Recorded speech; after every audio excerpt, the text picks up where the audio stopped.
साल 2019 की बात है। मुंबई के एक न्यूली मैरिड कपल को कतर में हनीमून पैकेज का धोखा देकर ड्रग्स के मामले में फंसा दिया गया। ये कहानी है शरीक और ओनिबा की। दोनों एक दूसरे के साथ जीने मरने की कस्में खाते थे। नई नई शादी के बाद जिंदगी के सुहाने सपने देख रहे थे। शरीक की बीवी ओनिबा 1 महीने की गर्भवती थी, लेकिन शरीक और ओनिबा को अपनों ने ही धोखा दे दिया। शरीक और ओनिबा की एक रिश्तेदार ने उन्हें हनीमून पैकेज का धोखा देकर कतर बुलाया। साथ ही उन्हें एक बैग दिया जिसमें करीब 4 किलो हशीश थी। लेकिन ये दोनों ही पूरी तरीके से अनजान थे। शरीक और ओनिबा को कतर एयरपोर्ट पर गिरफ्तार कर लिया जाता है। लंबा केस चलता है और हो जाती है 10 साल की सजा। ओनिबा और शरीक 2 साल के बाद भारत वापस आ गए हैं, लेकिन हम आपको बताने जा रहे हैं कि ये संभव हुआ कैसे। ओनिबा और शरीक की पूरी कहानी क्या रही। ओनिबा और शरीक कतर में कुछ ऐसे फंसे कि जेल में ही उनकी बेटी का जन्म हुआ। आइए सबसे पहले सुनते हैं वो ऑडियो टेप जिसके सामने आने के बाद ओनिबा शरीक की भारत वापसी संभव हो पाई। ये ऑडियो टेप शरीक और उनकी कतर वाली फूफी का है। देखिए वो कैसे ओनिबा शरीक को कतर आने के लिए बहला फुसला रही है। अभी कल का कैसा रहेगा पप्पा? फिर अभी कल से लेकर देखो, अभी आएंगे शाम में लोग मिलने, शायद भाई तुमसे आ या जाएंगे। फिर डायरेक्ट कॉल करेंगे। कल सुबह तुमको फिर लेने आएगी कार, तो फिर कैसा कल कार लेने आएगी, वही इनोवा आएगी। और क्या नाम है, फिर रूम पे लेके जाके कपड़े जो है ना सब सेट करके फ्लाइट वहाँ तक छोड़ेंगे, एयरपोर्ट तक। ओके। अच्छा पप्पा, मैं क्या पूछ रहा था, ना ये जो सामान देते हो क्या रहता है? मतलब वही तो मानिक चंद वगैरह ही रहता है। अभी देखिए 2 जन गए ना, अफरोज, इन लोग को ही भिजाइए।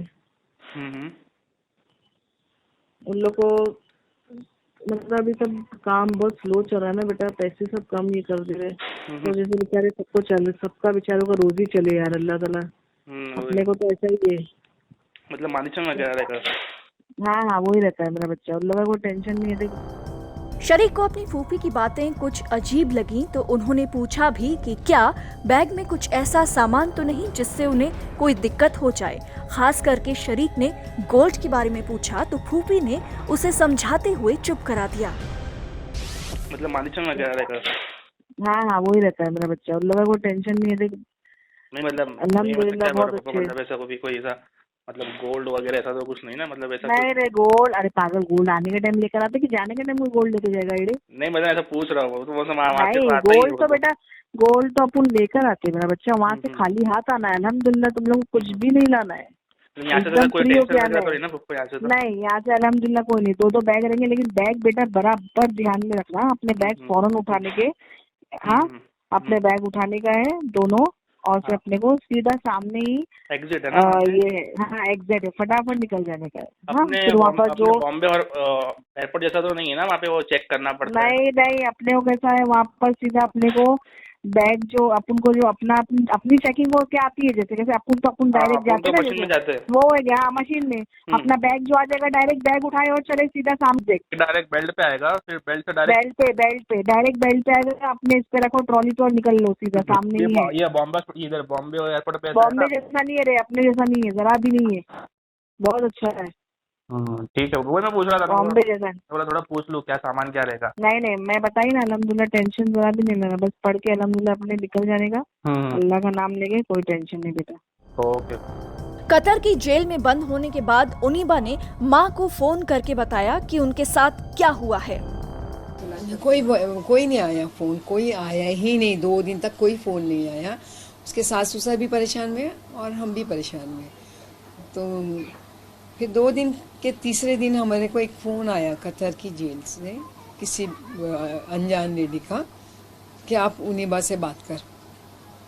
मैंने ओनिबा से जेल बोले हाँ। तो ओनिबा ने बोला, जब बताया ओनिबा ने, मम्मी वो रो रही थी और रो बोले मम्मी हम लोग यहाँ जेल में बंद हो गए, जेल में हमको पकड़ लिया गया है, हम कतर की जेल में हैं। और ऐसा तबस्सुम पप्पो ने हमारे साथ धोखा करी। हमको बैग दिए थे, उसमें से कुछ गलत चीज़ें निकली। ओनिबा शरीक के जेल में बंद होने की खबर सामने आने के बाद कपल के परिवार ने नारकोटिक्स कंट्रोल ब्यूरो का दरवाजा खटखटाया। नारकोटिक्स कंट्रोल ब्यूरो ने मामला दर्ज कर पूरी जांच की तो साफ हो गया कि दोनों निर्दोष हैं और गलत तरीके से उन्हें इस मामले में फंसाया गया। 1 साल से एनसीबी इस केस को अपने एंड पे परस्यू कर रही है फॉर अ लॉजिकल कंक्लूजन। तो अब जब इन दोनों को अरेस्ट किया गया, इन्होंने कन्फेस भी किया, उसके डिजिटल एविडेंसेस भी हमने निकाले, टिकट बुकिंग के और फ़ोन का डिजिटल फॉरेंसिक से निकाला, और इवन जो कम्युनिकेशन थी इनके आपस की वो भी मिल गई हमें।